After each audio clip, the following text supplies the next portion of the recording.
Hi everyone. आज हम लोग एम्प्लॉयबिलिटी स्किल के चैप्टर नंबर 5 ग्रीन स्किल के बारे में पढ़ने वाले हैं। इस चैप्टर के पहले एम्प्लॉयबिलिटी स्किल के बाकी जितने चैप्टर थे उन सब का वीडियोस हमारे चैनल पे अपलोड हो चुका है। अगर आप उन वीडियोस को चाहते हैं देखना तो हमारे चैनल पर जाके उन सारे वीडियोस को वन बाय वन देख सकते हो। साथ ही उन सारे वीडियोस के लिंक जो है वो भी आपको इस वीडियो के डिस्क्रिप्शन बॉक्स में मिल जाएगा। चलिए वीडियो को अब स्टार्ट करते हैं। और वीडियो को स्टार्ट करने के पहले आप सबसे एक रिक्वेस्ट है कि अगर आप इस चैनल पर नए हैं तो प्लीज़ हमारे चैनल को सब्सक्राइब कर दें। वीडियो कब अच्छी लग रही है तो लाइक कर दें और अपना कोई भी सजेशन देना है तो हमारे कमेंट बॉक्स में जाके अपने कमेंट्स वहाँ पर पोस्ट कर सकते हैं। तो चलिए वीडियो को स्टार्ट करते हैं। चैप्टर का नेम है ग्रीन स्किल। इस चैप्टर में हम ये पढ़ने वाले हैं कि कैसे हम अपने इन्वायरमेंट को प्रोटेक्ट करेंगे और एक सस्टेनेबल डेवलपमेंट को अचीव करेंगे। बात करते हैं इसके इंट्रोडक्शन की। यहाँ पे कहा जा रहा है कि इन्वायरमेंट जो है हमारे लाइफ का एक बहुत ही इम्पोर्टेंट एस्पेक्ट है जो हमारे डे टू डे एक्टिविटी को किसी न किसी रूप से अफेक्ट करता ही है। हम अपने खाने के लिए, पीने के लिए, अपने एग्जिस्टेंस के लिए नेचर पे फुली डिपेंडेंट है। नेचर में कुछ भी बदलाव होता है तो उसका असर हमें अपने लाइफ में देखने को मिल जाता है। पिछले कुछ सालों में लगातार इकोनॉमिक डेवलपमेंट के कारण हम बड़ी मात्रा में अपने नेचर को इग्नोर करते आए हैं। इन्वायरमेंटल पॉल्यूशन बढ़ा है, ग्लोबल वार्मिंग बढ़ा है। फूड प्रोडक्टिविटी को बढ़ाने के लिए fertilisers, pesticides, weedicides, hybrid crops को इंट्रोड्यूस किया गया है। इन सब कारणों से हमने अपने सॉइल को डिग्रेड किया है। उसका जो नेचुरल कंटेंट, नेचुरल टेक्सचर है, उसको हमने उनसे क्या किया, छीन लेने का काम किया है। तो इस चैप्टर में पढ़ने वाले हैं कि किस तरीके से हम अपने इन्वायरमेंट को बचाते हुए अपना इकोनॉमिक डेवलपमेंट कर सकते हैं। तो बात करते हैं सस्टेनेबल डेवलपमेंट का। इसका मतलब ये होता है कि एक ऐसा डेवलपमेंट फेज जिसमें हम अपने प्रेजेंट की जरूरत को तो पूरा करें ही, साथ ही साथ अपने नेचर को सिर्फ इतना हार्म पहुंचाए या उसको इतना हम यूज करें कि वो फ्यूचर जनरेशन के लिए क्या अवेलेबल हो। और जब बात करें नेचर में सब चीज आती है, सॉइल, वाटर, माउंटेन्स, मिनरल्स, ये सब जो है इतना हम यूज करें बस कि जो हमारा होने वाला फ्यूचर जनरेशन, उनके लिए भी ये सब क्या हो, उस वक्त उपलब्ध हो और वो इनका यूज कर सके। इंपॉर्टेंस क्या है सस्टेनेबल डेवलपमेंट का? Economic development is using up resource of the world so quickly that our future generation, the young people of the world, would have serious environmental problems, much worse than those that they are facing at present. Economical development के कारण हम अपने resource का, मतलब मौजूदा resource का इस तरीके से यूज कर रहे हैं कि जो हमारा फ्यूचर जनरेशन है, जो मतलब हमारे जो देश के या दुनिया के जो युवा है, उनके लिए आने वाले फ्यूचर में एक बहुत ही बड़ी मुसीबत खड़ी होने वाली है इन्वायरमेंटल प्रॉब्लम्स के तौर पे। और वो प्रॉब्लम्स आज के समय से ज़्यादा बड़ी होने वाली है। पॉपुलेशन लगातार बढ़ रहा है, इनकम भी लोगों का बढ़ने वाला है, जिस कारण से लोगों का कंजप्शन जो है वो लगातार बढ़ रहा है। इस कारण से जो है लोग ओवर प्रोड्यूस कर रहे हैं, जो मतलब चीज़ों का ओवर प्रोडक्शन हो रहा है।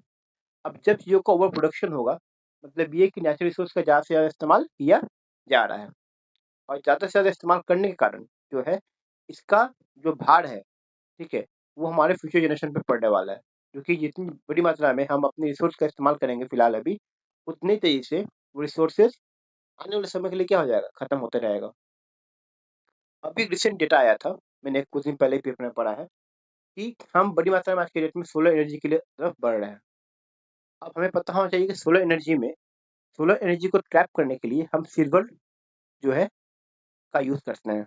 ठीक है, सिल्वर। अब सिल्वर इसका एक परत होता है, लेयर होता है जो बैटरी में होता है यूज, और वो क्या करता है, सोलर एनर्जी को इलेक्ट्रिक एनर्जी के रूप में स्टोर करने के काम आता है। अभी का जो डेटा आया है उसके अकॉर्डिंग जिस तेजी से सोलर पैनल्स बन रहे हैं और जिस तरीके से सोलर पैनल्स का आपका इंस्टॉलेशन हो रहा है, ठीक है, अगर यही तेजी रहे या इस तेजी को हम और बढ़ा दें, 2 गुना कर ले या 3 गुना कर ले, तो आने वाले 20 साल के अंदर जितना भी हमारा सिल्वर का जो रिसोर्स है, मतलब जो भी हमारा चांदी है, चांदी का जो हमारा रिसोर्स है, वो लगभग खत्म होने के कगार पे पहुंच जाएगा। तो एक तरफ हम देखें अगर, तो हम ट्रेडिशनल फ्यूल से हम एक नॉन कन्वेंशनल फ्यूल की बढ़ तो रहे हैं, मतलब हम सोलर एनर्जी की तरफ बढ़ तो रहे हैं, पर साथ ही साथ हमें इसका एक बहुत बड़ा खामियाजा भुगतना पड़ सकता है कि हमारा जो सिल्वर का जो रिसोर्स है वो हो सकता है कि आने वाले सालों में खत्म हो जाए। तो इस तरीके से और भी बहुत सारी चीजें होती है कि हमारा जो अभी का जो डेवलपमेंट है, उस डेवलपमेंट के कारण ये पॉसिबल है कि आने वाले समय में बहुत सारे ऐसे रिसोर्सेज हैं जो क्या वो खत्म होने के कगार पे पहुंच सकता है, और आने वाले समय में हमारे फ्यूचर जनरेशन को बहुत ज़्यादा प्रॉब्लम फेस करना पड़ सकता है।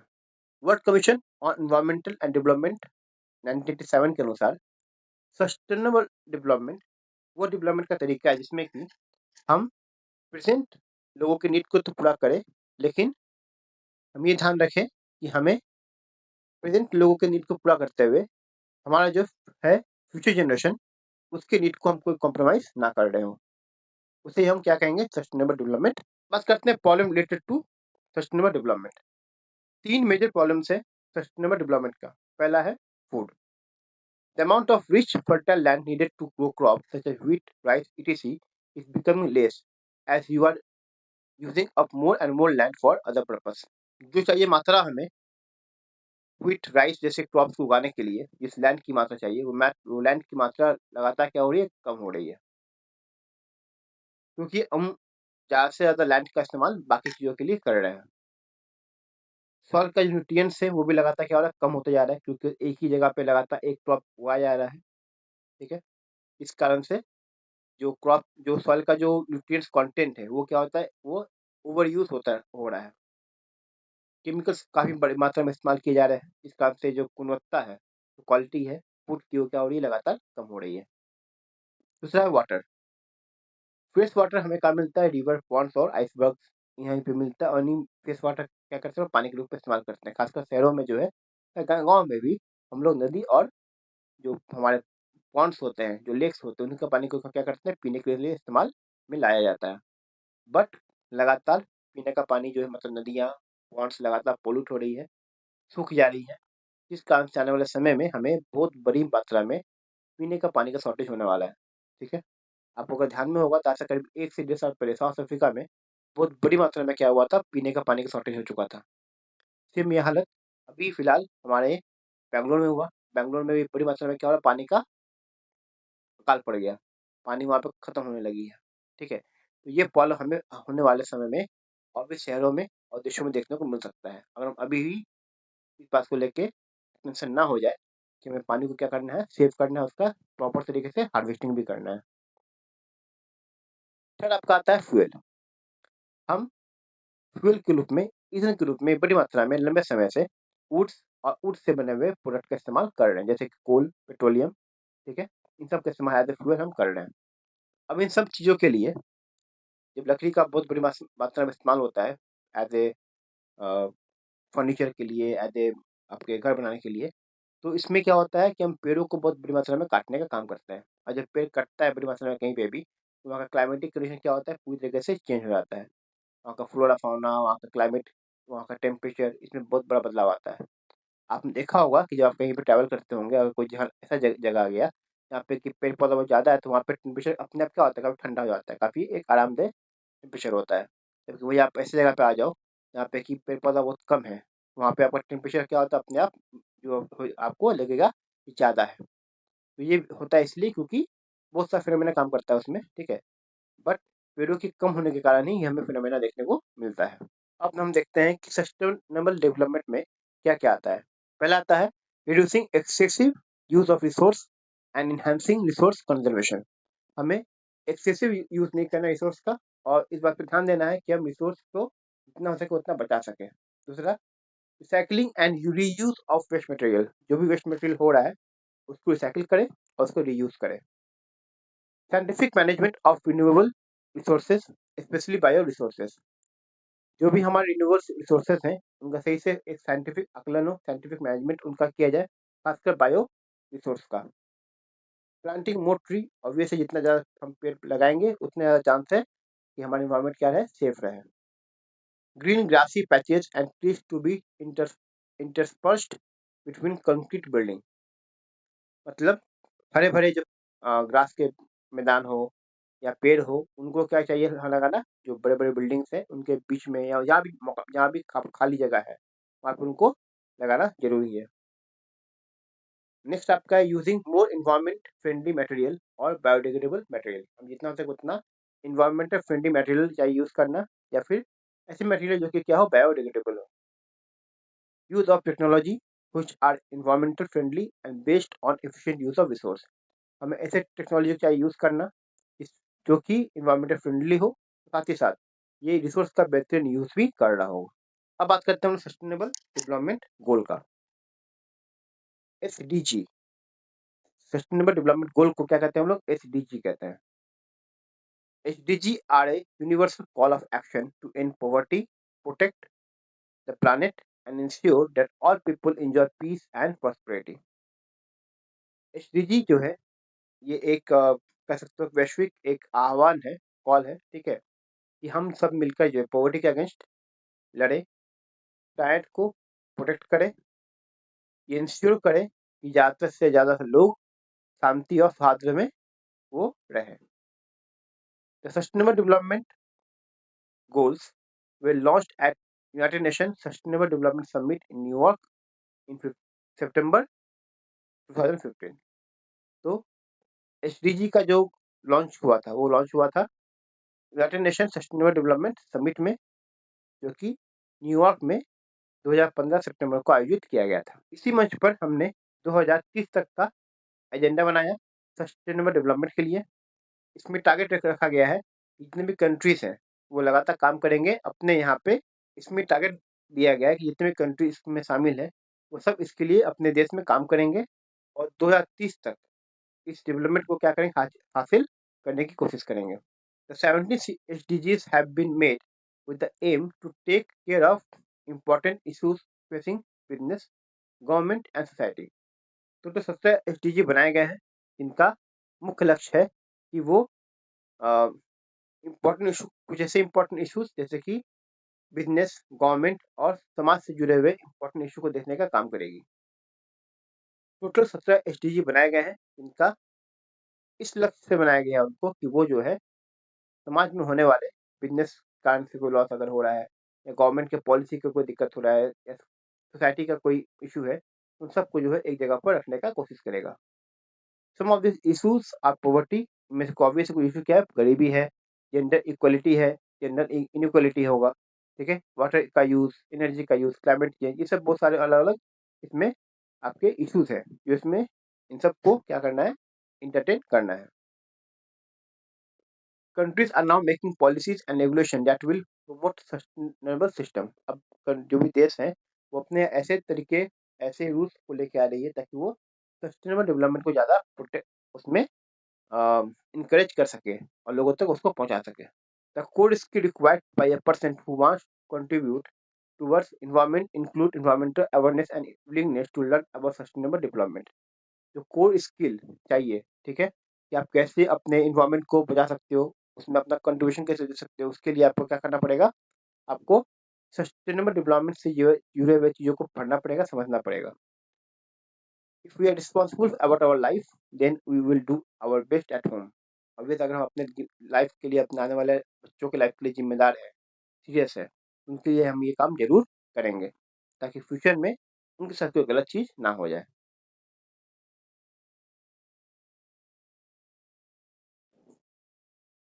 नाउ सस्टेनेबल डेवलपमेंट इनिशिएटिव, ऐसे कौन कौन से इनिशिएटिव है जो भारत में या दुनिया में लिए गए हैं, ठीक है, जो कि सस्टेनेबल डेवलपमेंट की ओर एक कदम आगे बढ़ाने का।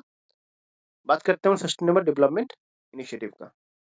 जब प्लास्टिक को बैन कर दिया गया था म्युनिसिपल कॉर्पोरेशन के द्वारा बेंगलोर के, तो उस वक्त जो है जो भी आपके इन्वेंटर थे, एंटरप्रेन्योर इस पे बहुत सोच रहे थे, उनमें से एक थे आपके मिस्टर अवस्थ हेगड़े। मिस्टर अवस्थ हेगड़े उन्होंने जो है एक इको फ्रेंडली अल्टरनेटिव खोजा प्लास्टिक का, जो देखने में लगता था प्लास्टिक जैसा ही, लेकिन वो डिकम्पोजेबल था, ठीक है, और वो पानी में आराम से घुल भी। दूसरा एक और तरीका लिया गया, एक और कदम उठाया गया गवर्नमेंट की तरफ से, उन्होंने प्लास्टिक के बने हुए टूल्स, उसके स्पून, उसके आपके नाइफ को, इन सबको क्या किया, आपको बंद कर दिया गया, ठीक है, बैन लगा दिया गया है। बात करते हैं सस्टेनेबल प्रोसेस का। Some practices such as organic farming, vermicomposting and water harvesting are being used to help preserve the environment. कुछ ऐसे टेक्निक आज भी इस्तेमाल किए जाते हैं ताकि जंगल को बचाया जा सके, जैसे कि आपका हो गया इसमें ऑर्गेनिक फार्मिंग का काम करना, ठीक है। उसके अलावा नेचुरल फर्टिलाइजर का यूज़ करना, काउ डंग को हेल्प का यूज़ करना क्रॉप को उगाने के लिए, ठीक है। इन सब अलग अलग तरीकों से आप एक सस्टेनेबल डेवलपमेंट की ओर आगे बढ़ सकते हो। अब हम चलते हैं एमसीक्यूज पे, ठीक है। How many sustainable development goals are given by United Nation? तो टोटल 17 गोल्स दिए गए हैं। Choose the option which defines sustainable development. Taking care of future generation है। Taking care of only ourself बिल्कुल नहीं है। Taking care of ourselves and future generation ये भी है। बीइंग वेल-बीइंग ऑफ ऑल ये तो है ही। चलिए, बट इसमें सबसे बेस्ट आंसर क्या होगा? तो इसका भी सबसे बेस्ट आंसर होगा आपका taking care of ourselves and the future generation. 3. Which organisation has made the sustainable development goals? तो किस ऑर्गेनाइजेशन ने बनाया? तो ये आपकी यूनाइटेड नेशन ऑर्गेनाइजेशन ने क्या किया, इसको बनाने का काम किया है। नेक्स्ट टॉपिक जो हमारा है वो है our role in sustainable development. बढ़ती हुई पॉपुलेशन और इकोनॉमिक डेवलपमेंट ने नेचुरल रिसोर्स का कंजप्शन लगातार बढ़ाने का काम किया है। अब क्योंकि जितने ज़्यादा पॉपुलेशन होगा उतनी ज़्यादा ज़रूरत होगी खाने की, एनर्जी की और पानी की, और उतना ज़्यादा हमें इन रिसोर्सेज का यूज़ करना पड़ेगा। अब अगर खाने की ज़रूरत ज़्यादा होगी तो हमें ज़्यादा क्रॉप्स लगाने पड़ेंगे। ज़्यादा क्रॉप्स लगेंगे तो उतना सॉइल का न्यूट्रिएंट्स क्या होगा? कंज्यूम होगा। धीरे-धीरे सॉइल जो है वो अनयूजेबल हो जाएगा। जब अनयूजेबल होगा तो हम नए ज़मीन को खोजेंगे।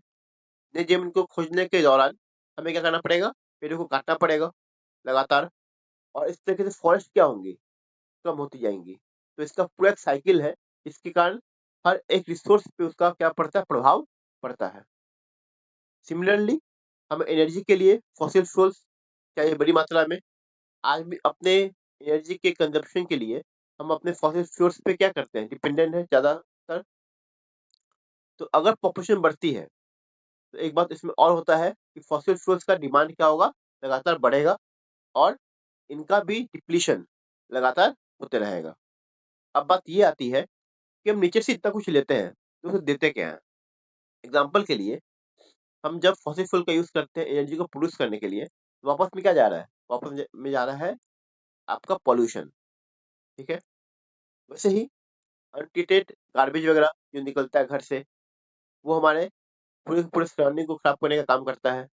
सीवेज जो हमारे घर से निकलता है वो बिना ट्रीट किए हुए ही ज्यादातर जगहों पर नदियों में या आसपास के लेक्स में उसको वहां पर डाल दिया जाता है। इस कारण से जो हमारा आसपास के वाटर बॉडीज है वो लगातार पॉल्यूट हो रहे हैं। उनमें रहने वाले जो एक्वाटिक लाइफ है वो भी लगातार क्या हो रहा है? खत्म होने के कगार पे पहुंच जा रहा है। हमें ये ध्यान रखने की जरूरत है कि नेचुरल रिसोर्स जो है हमारे पास काफी लिमिटेड वे में ही मौजूद है, और अगर इस तरीके से उसका हम यूज करते रहे तो जो फ्यूचर जनरेशन है उस फ्यूचर जनरेशन के लिए वो रिसोर्स काफी कम मात्रा में ही बची रहेगी। तो हमें करना क्या है? हमें करना ये है कि हमें ऐसे कुछ कदम उठाने हैं ताकि जो रिसोर्सेज है उनको हम अपने फ्यूचर जनरेशन के लिए भी बचा कर रख सकें। ऐसा कुछ इनिशिएटिव किया है मिनिस्ट्री ऑफ रेलवे ने। उन्होंने पेपर कप की जगह पे कुल्हड़ को मस्ट कर दिया चाय देने के लिए। अब इसका फायदा क्या होगा? सबसे बड़ा फायदा, पेपर कप बनता है आपका पेपर से, और उन पेपर को बनाने के लिए आपको पेड़ों को काटना पड़ेगा। जब हम कुल्हड़ यूज कर रहे हैं तो हमें पेपर को काटने की जरूरत नहीं है। दूसरा, वाटर्स के लिए एक अच्छा खासा क्या हो गया? आपका जॉब क्रिएशन हो गया। तीसरा, कि हमने प्लास्टिक वेस्ट को रिड्यूस किया इस प्रोसेस के द्वारा। नेक्स्ट टॉपिक हमारा है our role towards sustainable development. United Nation ने 17 सस्टेनेबल डेवलपमेंट गोल्स फॉर्म किए ताकि जो कंट्रीज है वो क्या कर सके? इनका यूज करते हुए अपने यहाँ के मौजूदा प्रॉब्लम को सॉल्व करके एक सस्टेनेबल डेवलपमेंट पा सके। कंट्रीज को ऐसे रूल्स और गाइडलाइंस फॉलो करने के लिए कहा गया ताकि वो अपने यहाँ पॉवर्टी को, हंगर को कम कर सके, एक अच्छा हेल्थ प्रोवाइड कर सके अपने लोगों को, और साथ ही साथ एक अच्छा क्वालिटी एजुकेशन भी प्रोवाइड कर सके। ये गोल इसलिए बनाए गए थे ताकि वो सारे देश जो इसमें शामिल है वो कुछ ऐसे एक्शन ले ताकि वो अपने एयर को, वाटर, लैंड पॉल्यूशन को क्या करे? रिड्यूस कर सके, कम से कम कर सके। अच्छा पानी और एनर्जी जो है, साफ एनर्जी जो है वो अपने लोगों तक पहुंचाया जा सके। सबसे पहली बात है कि सस्टेनेबल डेवलपमेंट तभी अचीव किया जा सकता है जब इसमें हर एक सिटीजन का रोल हो। तो गवर्नमेंट चाहे तो पॉसिबल नहीं है, हर एक सिटीजन को अपना रोल इसमें अदा करना पड़ेगा, तभी हम एक ग्रुप एफर्ट के द्वारा एक सस्टेनेबल डेवलपमेंट को पा सकते हैं। अब यहाँ पे कुछ बेसिक तरीके दिए गए हैं इसके द्वारा जो है लोग सस्टेनेबल डेवलपमेंट गोल्स को प्राप्त कर सकते हैं। पहला है क्वालिटी एजुकेशन। एजुकेशन सबसे इंपॉर्टेंट फैक्टर है सस्टेनेबल डेवलपमेंट के लिए। आज के जो बच्चे स्कूल जा रहे हैं वो फ्यूचर में जाके जो है अपने देश, अपनी फैमिली का ख्याल रखने वाले हैं। तो बहुत जरूरी है कि इनको एजुकेशन ऐसा दिया जाए ताकि एक रिस्पॉन्सिबल सिटीजन बनकर निकले। नेक्स्ट आपका है clean water and sanitation. We must make effort to make India free of open defecation by building toilet and creating awareness towards sanitation. हमें भारत में लगातार ऐसी कोशिश करनी होगी ताकि हम ओपन डेफिकेशन मतलब खुले में शौचालय को क्या करें, कम कर सकें। और ये कब कैसे होगा? ये तब होगा जब हम हर कुछ दूरी पे टॉयलेट्स बना सके और इसके लिए एक अवेयरनेस क्रिएट कर सके। इंडस्ट्रियल पॉल्यूशन जो है वो लगातार हमारे वाटर रिसोर्स को खराब कर रही है, तो हमें ऐसा तरकीब निकालना पड़ेगा ताकि इंडस्ट्रियल पॉल्यूशन जो है या इंडस्ट्रियल जो वेस्टेज है उसको हम अच्छे से ट्रीट करके अपने नजदीकी लेक्स या रिवर तक ले जाए, या सबसे अच्छा तो ये होगा कि ऐसा कोई प्रोसेस निकाला जाए ताकि उनके जो भी वेस्टेज है उनको किसी और तरीके से डिस्पोज किया जाए ताकि वो हमारे जो नेचुरल रिसोर्सेस है, नेचुरल वाटर बॉडीज है, उसको खराब ना कर सके। नेक्स्ट है affordable and clean energy. Using solar power, that is power generated using the sun, does not cause pollution as it does not require burning of renewable fuel such as coal. Solar power बात करें example की, तो इसके द्वारा जो power होता है generated होता है, इससे पोल्यूशन नहीं होता क्योंकि ये जो इसमें जो है आप कोल का इस्तेमाल नहीं कर रहे होते तो इसमें कोई पोल्यूशन निकल के आता नहीं है। इस तरीके के जो ग्रीन एनर्जी है हमें उनका मैक्सिमम यूज करना होगा ताकि हमें क्लीन एनर्जी की ओर बढ़ सके। इस तरीके का एक और एनर्जी है आपका बायोगैस। बायोगैस में भी बहुत सारा आपको ऑप्शन है, इसका भी यूज हम कर सकते हैं एक अफोर्डेबल और क्लीन एनर्जी को प्राप्त करने के लिए। नेक्स्ट आपका है decent work and economic growth. हम पढ़ाई के साथ साथ काम करके अपने देश, फैमिली की मदद कर सकते हैं। हमें अपने सोसाइटी को बेहतर करने के लिए लगातार काम करना चाहिए। हमें नए स्किल्स चाहिए सीखना ताकि अपने कम्युनिटी में कुछ ना कुछ वैल्यू को ऐड कर सके। नेक्स्ट आपका है रिड्यूस इनइक्वालिटी। अब रिड्यूस इनइक्वालिटी का मतलब क्या हो गया? सबसे पहले यहाँ पे बात करते हैं इनइक्वालिटी का, वो समझिए कॉन्सेप्ट को। इनइक्वालिटी का मतलब हो गया कि जब दो लोग या दो समाज के जो वर्ग है इनके बीच अगर कोई डिफरेंस रहे, इकोनॉमिकल डिफरेंस हो, पढ़ाई लिखाई का डिफरेंस हो, टेक्नोलॉजी का डिफरेंस हो, मतलब एक वर्ग जो है उसके पास टेक्निकली काफी एडवांस है, एक वर्ग टेक्निकली एडवांस नहीं है, तो उनको भी क्या किया जाए, मदद किया जाए कि वो भी जो वर्ग टेक्निकल एडवांस नहीं है वो टेक्निकल एडवांस हो सके। एक वर्ग है जो बहुत पैसे वाला है, दूसरा पैसे वाला नहीं है, तो इसकी मदद की जा सके जो कम पैसे वाला है कि वो थोड़ा और ग्रो कर पाए। इस तरीके से हम लोग इनइक्वालिटी को कम कर सकते हैं। सबसे पहले हमें बनना पड़ेगा मददगार। हम मदद करेंगे तभी जो लोग अनइक्वल है, हमसे नीचे है, वो ग्रो कर पाएंगे। एक दोस्ताना व्यवहार अपनाना पड़ेगा, हर एक को आपस में जोड़ना पड़ेगा, किसी न किसी वर्क के द्वारा, किसी किसी गेम्स के द्वारा। ठीक है। नेक्स्ट आपका आता है sustainable cities and communities. Creating sustainable cities, हमें ऐसे सिटीज क्रिएट करने हैं जो क्या हो, सस्टेनेबल हो। इसका मतलब ये हुआ कि जब आपको जरूरत ना हो तब आप अपने फैंस और लाइट्स को क्या करो, स्विच ऑफ कर दो। जितना हो सके नेचुरल लाइट यूज करो, खासकर दिन में। आप बेटर रहेगा कि आप अपने घर को ऐसे डिजाइन करो कि सूरज की रोशनी से आपका घर क्या हो, रोशन हो जाए, जहाँ आपको लाइट वगैरह का यूज ना करना पड़े। यूज एलईडी बल्ब ताकि कम से कम क्या हो, एनर्जी कंजप्शन हो। नेक्स्ट आपका है रिस्पॉन्सिबल कंज्यूमर एंड प्रोड्यूसर। हम किन तरीकों से एक रिस्पॉन्सिबल कंज्यूमर या प्रोड्यूसर बन सकते हैं वो यहाँ पे दिया हुआ है। पहला, पेपर, ग्लास, प्लास्टिक, वाटर, इन सबका जितना हो सके उसका क्या करें, रीयूज करें। पेपर बैग या प्लास्टिक बैग की जगह पे हम कपड़ों के बने हुए जो बैग होते हैं उनको क्या करें, कैरी करें। अपने पुराने कपड़े, फर्नीचर, सामान वगैरह जो आप फेंके मत, उनको क्या करें, दूसरों को दे दीजिए ताकि उनकी जरूरत है उसका यूज कर सके। बेटर ये होगा कि जो भी फ्रूट्स है, वेजिटेबल्स है, वो आप अपने लोकल दुकानदार से खरीदें, तो आपको एक तो फ्रेश मिलेगा, दूसरा उनका भी जीवन यापन सही से हो पाएगा। कहीं भी आपके घरों में अगर टैप जो है वो खुला हुआ है या खराब हो चुका है, उसको जल्द से जल्द रिपेयर करवा लीजिए। पानी का पाइप कहीं फट गया है तो उसको सही करवा लीजिए म्यूनसिपैलिटी से बोल के। गार्बेज को फेंकने के पहले उनको सही से क्या करें, व्यवस्थित कर दें। गीला कचरा एक तरफ और सूखा कचरा एक तरफ। नेक्स्ट आपका है प्रोटेक्ट लाइफ बिलो वाटर, मतलब पानी के नीचे जो जीवन मौजूद है। अब पानी के नीचे कौन सा जीवन मौजूद है, वो एक्वाटिक लाइफ। हमें लगातार ये कोशिश चाहिए करनी कि हम अपने एक्वाटिक लाइफ को बचा कर रख सकें, क्योंकि हम एक्वाटिक लाइफ हमारे नेचुरल बैलेंस को बनाकर रखता है। इसलिए बहुत जरूरी है कि हमारे जो ओशियन का इकोसिस्टम है, जो हमारा रिवर का इकोसिस्टम है, इन इकोसिस्टम को हम क्या करें, प्रोटेक्ट करके रख सके, ताकि वहां पे जीवन सही से बना रहे। प्रोटेक्ट लाइफ ऑन लैंड, बात करते हैं जब लैंड की, तो यहाँ पे लाइफ का एग्जिस्टेंस डिपेंड करता है हमारे पेड़ों पर। बहुत जरूरी है कि पेड़ों को काटे नहीं, ताकि सॉइल इरोजन रुकेगा। सॉइल इरोजन रुकेगा तो इससे मिट्टी क्या होगी, आपकी ज्यादा उपजाऊ बनेगी, ज्यादा उसमें न्यूट्रिएंट्स रहेगा।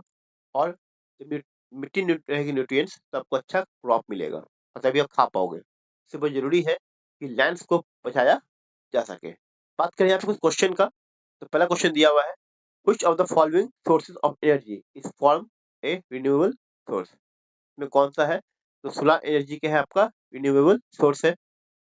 choose the option which is not a sustainable development goal according to United nation, इनमें से कौन सा ऑप्शन जो है वो आपका यूनाइटेड नेशन के सस्टेनेबल गोल्स में नहीं आता, तो उसमें आपका आता है जेंडर इक्वालिटी। ठीक है, ये आपका नहीं आता है। तो इसी के साथ हमारा चैप्टर खत्म होता है। उम्मीद करूंगा कि आपको ये चैप्टर सही से समझ में आया होगा। अगर फिर भी किसी पॉइंट्स पे डाउट है तो आप जरूर जाइए कमेंट बॉक्स में, वहां पे अपने कमेंट्स में लिख दीजिए कि आपको किस पॉइंट में डाउट है। उन पॉइंट्स को डाउट को क्लियर करने के लिए एक वीडियो में लेके जरूर आ जाऊंगा। मिलते हैं अगले वीडियो में, तब तक नमस्कार, जय हिंद, जय भारत।